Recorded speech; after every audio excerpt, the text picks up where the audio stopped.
Hey, welcome to Raw Talk. Tell us about your car. It's based on a 1946 Ford Sportsman Beautiful. with a 350 Chevy motor in it. Right on.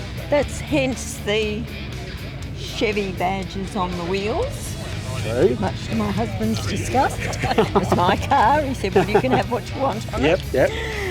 And we hand built it ourselves. Did all the timber work, the metal work, everything. Well, you've done a really good job on it.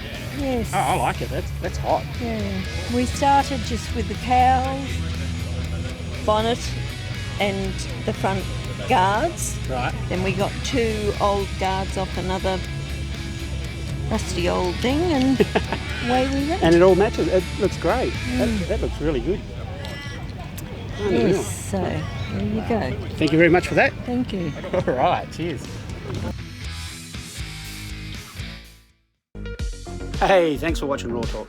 So hit the like button, subscribe as well, follow us along on Facebook even for all updates on what's coming up.